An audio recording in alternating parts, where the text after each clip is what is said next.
Start na, no? So good morning again sa ating sa lahat sa inyo, grade 4. Okay, so where's my discussion? So for today, we're going to discuss the generations of computer, ano? Okay.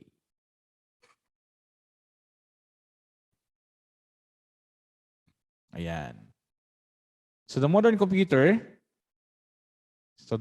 took its place, took its shape with the arrival of your time sa ating panahon ngayon. So it had been around 16th century when the evolution of the computer started. So the initial computer faced many changes, obviously, for the betterment. And it continuously improved itself in terms of speed, in terms of accuracy, size, and price to urge the form of the fashionable day of computer.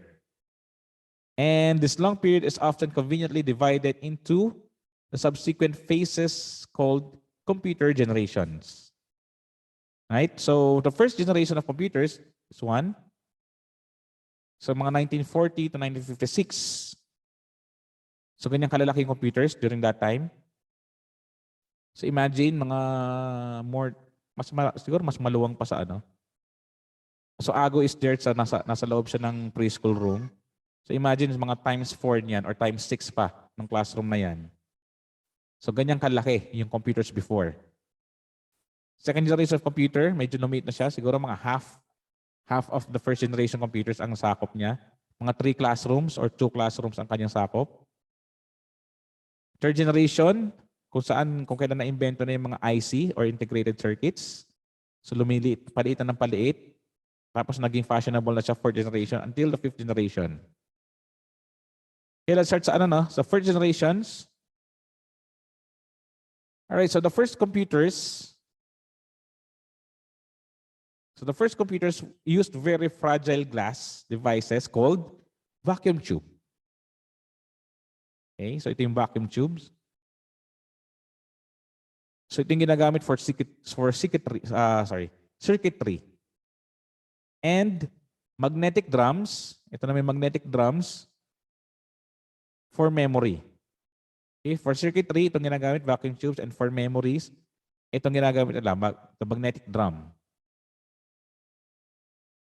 So, isa siyang metal cylinder. There you go. Isa siyang metal cylinder coated with magnetic iron oxide material kung saan ang data at instructions ay nasa-save or nasa-store. Okay, so yan yan ang ginagamit during the first generations of computer, vacuum tubes. So this is vacuum tube. Ito yung tsura niya. Malit lang siya actually. Mga ganito lang. Wala pang isang dangkal. So computers of the first generation were very heavy and really large in size. Okay? So yan ang itsura, no? Ganyan ang itsura ng computer during the first generation, ng 1940 to 1956. So they were very heavy and really large in size. And these weren't very reliable. And programming on them was a really tedious task as they used high-level programming language. And hindi rin sila gumagamit ng mga operating system. So first generation of computers were used for calculation, storage, and control purpose. Computers were too bulky and large that they needed a full room and consumed a lot of electricity. Right? So yun na, in the first generation of computers. So the main first generation computers are, isa narito ang tinatawag ng ENIAC. The ENIAC means Electronic Numerical Integrator and Computer. So pakitandaan ng mga yung mga abbreviations, mga acronyms. ENIAC, ENIAC means Electronic Numerical Integrator and Computer. And the girls, Kristen Maxine, Cherise Amor Pendon, Zeraya Miel Sanchez, where are you? Naka-inactive ang inyong cameras.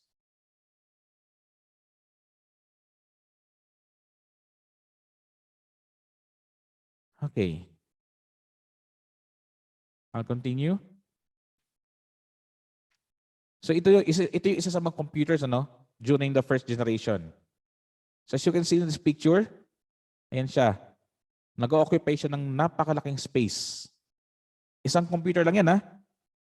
Isang computer lang. This is the ENIAC. So ENIAC was built by John Presper Eckert and John Mauchly. So general purpose computer.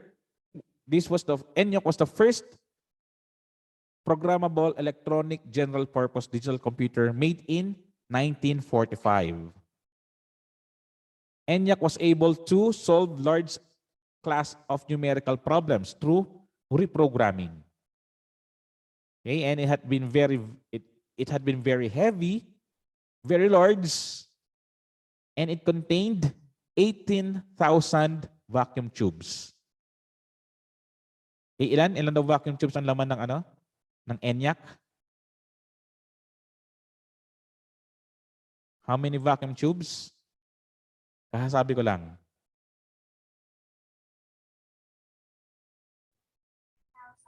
Yeah, very good step. So, it contained 18,000 vacuum tubes ang ENIAC. So as you can see from the image, it already occupied the whole big room. Okay, next to ENIAC,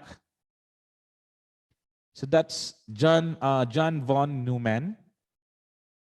He was a Hungarian-American mathematician, physicist, computer scientist, engineer, and a polymath. And he designed what we called EDVAC. EDVAC means Electronic Discrete Variable Automatic Computer. And he introduced EDVAC in the year 1945. Okay?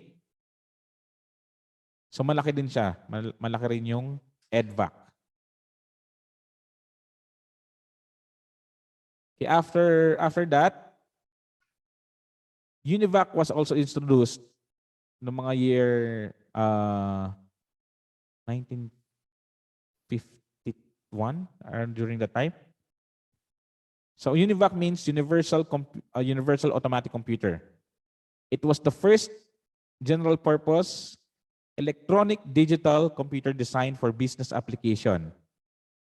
It was produced in the US. And it was designed by, again, John Presper Eckert and John V. Mauchly. They are the inventors of ENIAC. Okay, and it was intended to replace the punch card accounting machines of the day. Tapos ENIAC, if ENIAC had 18,000 vacuum tubes, ito namang UNIVAC only had 4,000 vacuum tubes. Okay? Kanina 18,000 ng ENIAC, ngayon naman UNIVAC only had 4,000 vacuum tubes. Okay, so ilan lang yan sa mga computers during the first generation. So sabi kanina, first was ENIAC. ENIAC yung una. ENIAC means, tandaan niyo pala yung mga acronyms ha. Yung acronyms will be given sa inyong exams, okay? Ibibigay ko sa test yung ibig sabihin ng ENIAC, ibig sabihin ng EDVAC, pati UNIVAC. ENIAC means Electronic Numerical, okay, balik natin. ENIAC means Electronic Numerical Integrator and Computer. EDVAC means Electronic Discrete Variable Automatic Computer. And UNIVAC ay Universal Automatic Computer. Anyway, nasa module nyo naman yan. Okay? Right, so going to second generation of computer. So this time, this is the era of transistors. So this image is a vacuum tube. Okay? Yan, yung image yan, this is a vacuum tube. And that was used in the first generation of computers. Pagdating ng mga 1947, John Bardeen and Walter Brattain and William Shockley, pakitake note, baka kasi wala sa modules, ha? So these three scientists working at AT&T's Bell Labs invented what would replace the vacuum tubes forever. And yun nga yung tinatawag nating transistor. This invention was a transistor which functions like a vacuum tube. Nawala po si Chacha. Yes. And that can be used to relay and switch electronic signals. Medyo malikot siya kanina eh. Malikot siya sa kanyang gadget eh. So, I don't know kung napindot ba niya or nag-switch off or nalobat siya. It's either, no? Okay, so yan ano. Na-invento ang transistors during the second generation. Kaya ngayon, compared with vacuum tube, transistor was faster, more reliable, and much cheaper to build. Okay? So second generation computers use the technology of transistors rather than bulky vacuum tubes. And another feature of this was yung core storage. Okay, try to remember the names or take note. John Bardeen, Walter Brattain, and William Shockley. And they are the inventors of the transistor. Transistor was made to replace the vacuum tube. So during that time, ang tawag sa mga computers were transistorized computers. Okay, transistorized computers na yung tawag noong time na yon. Okay, now going to third generation. So again, this is a vacuum tube. Pagdating ng second generation, nagbago siya, na-improve, naging transistors. And then nagkaroon na ng invention ng tinatawag na IC or integrated circuits. Okay? IC or integrated circuits. So during the third generation, technology shifted from huge transistors to integrated circuits or IC. IC. Here, a variety of transistors were placed in a silicon chip. Okay? Ito no, this is a silicon chip. And sometimes called semiconductors. Okay? So yung kanyang function ngayon, maraming transistors ay ipinasok sa loob ng IC. Okay, go ahead.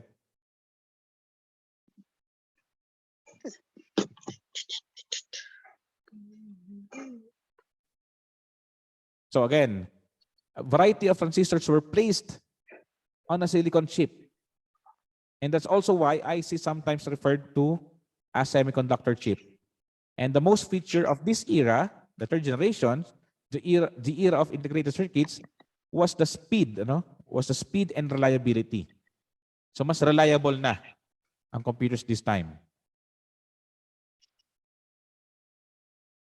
Robert Noyce and Jack Kilby.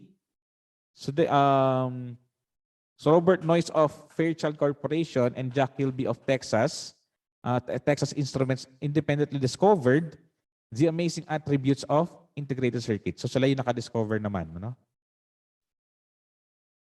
Sila dalawa, Robert Noyce and Jack Kilby. Okay, during this time, the third generation of computer, so ito na, no? Ito yung mga na-invento. Actually, this one, I don't think so, no? Parang the fourth generation na.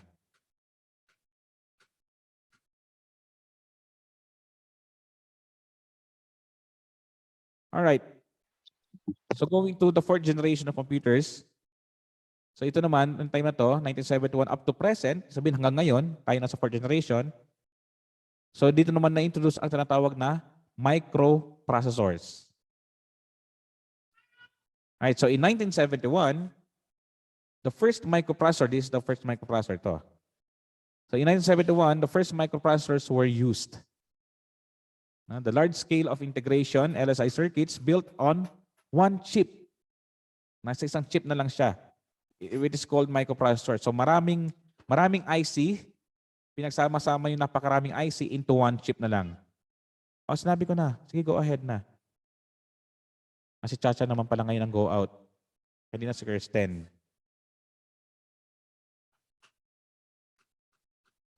Alright, so the most advantage of this technology, of the microprocessor technology, is that one microprocessor can contain all the circuits required to perform arithmetic logic, to perform arithmetic, to perform logic, and control functions on just one chip. Kasi dati magkakahiwalay eh.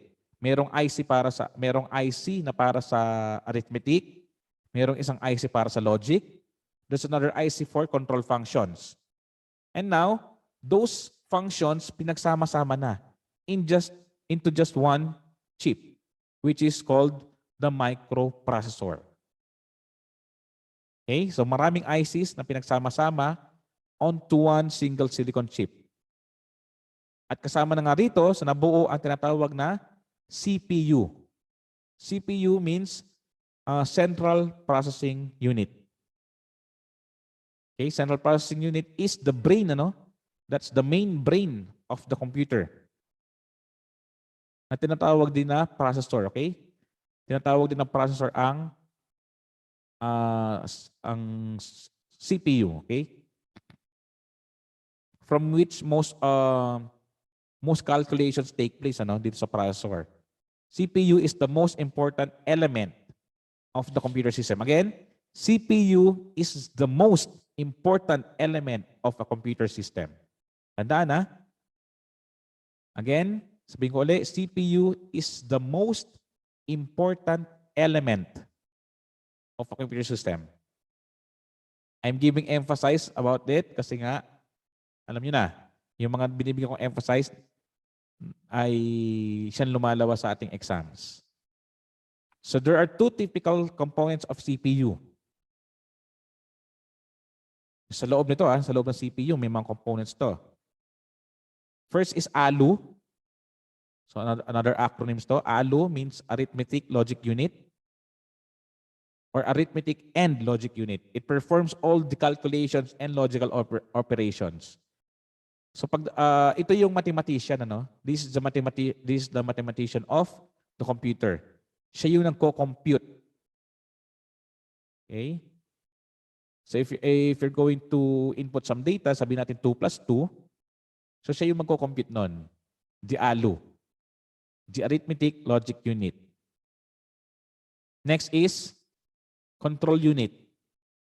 Control Unit takes out instructions from the memory and interprets and executes them. So whatever the operation is or whatever the instruction is, Control Unit will receive it. Siya yung tatanggap, Siya yung tatanggap ng instructions. And then, Control Unit will throw the instruction to ALU. Okay? So, naghihintay lagi si ALU ng instruction coming from Control Unit. So, let's say, gusto mo malaman what 2 plus 2 is. Okay? So, magbibigay ka ng data, 2 and 2. Magbibigay ka ng instructions, plus. Okay? Yung 2 and 2 will be ay papasok sa loob ng ALU. Okay? Again, yung 2 plus 2 papasok kay ALU. Kaya lang wala ka pa siyang instruction. Hindi pa alam ni ALU kung anong gagawin niya. Meron pa lang siyang data. Okay? It only has data, 2 and 2. Ngayon, the control unit will give the instructions to ALU, and which is plus or to add. Okay, the control unit will tell ALU, okay, add 2 and 2. All right? And since ALU is the mathematician, si ALU ngayon ang perform ng process, which is 2 plus 2. All right? I hope you follow, Sana nakaka-follow kayo do sa components of CPU. So ngayon, once na meron na siyang answer, meron na siyang 4. So answer 2 plus 2 is 4, di ba? Once na nakuha niya yung answer, it will go back to control unit. Okay? Tapos si control unit ngayon ang magsasabi kung saan niya ibabato yung output, yung answer ni ALU. Right? So the computers using microchips were called microcomputers. And this generation provided the even smaller size of computers with large capacities. So ito na nga, no, pagdating ng fourth generation computer, ito na yung naging itsura ng computers. Yan. So from this one, yung mga sinauna, mga 1980s, yata to. I think mga 1983. Ganito ang itsura ng mga computers. So parang color ivory siya. And then naging white. Ito, naghiwalay na, nagkaroon ng CRT monitors. System unit ay nakatayo na. And then nagbago yung trend. Yung trend ngayon na bago, nagkaroon na ng mga, nauso yung color black. Yung mga black na PC. Tapos LED na or LCD monitors ang ginagamit. At nawala yung ibang students. Nawala si Kirsten at saka si Chacha. Yung dalawang nag-may I go out.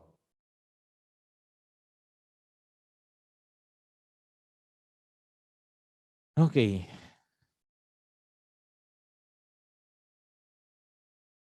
So for recap lang tayo, recap ha.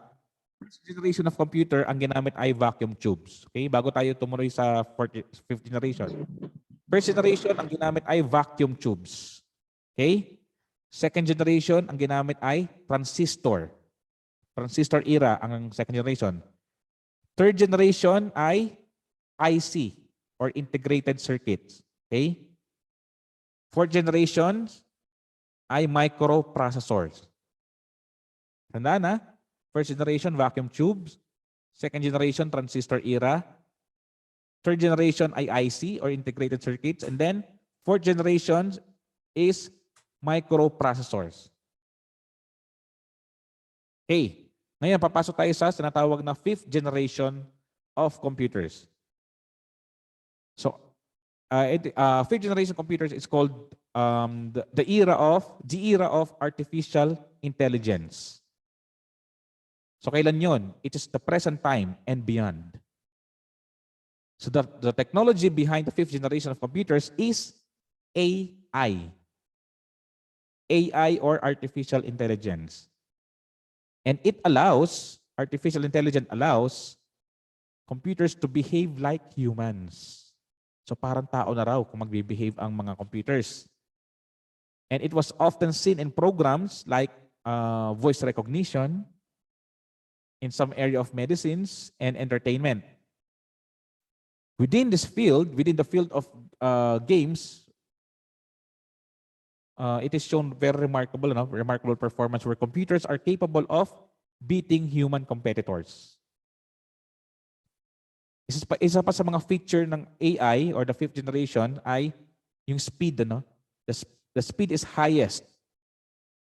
Tapos yung size is that the smallest and area of use has remarkably increased within the fifth generation computers.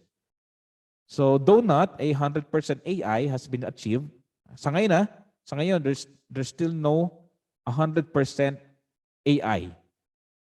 Okay?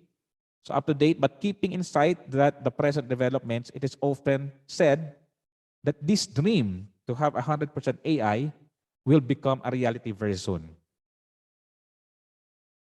Right, so in order to summarize the features of this varied generations of computers, it is often said that a big improvement has been seen as far because the speed and accuracy of functioning care, but if we mention the dimensions, it's being small over the years. No? So the value is additional diminishing and reliability is in fact increasing. So yun ang naging generations of computer from first up to fifth. Okay? Yung first natin, vacuum tubes, napakalalaki ng computers. Mahal ang computers, very bulky, very large. At hindi siya masyadong reliable since yun nga, gumagamit siya ng vacuum tubes. Ano? Tapos yung kanyang cylinder na ginagamit for the storage and memory.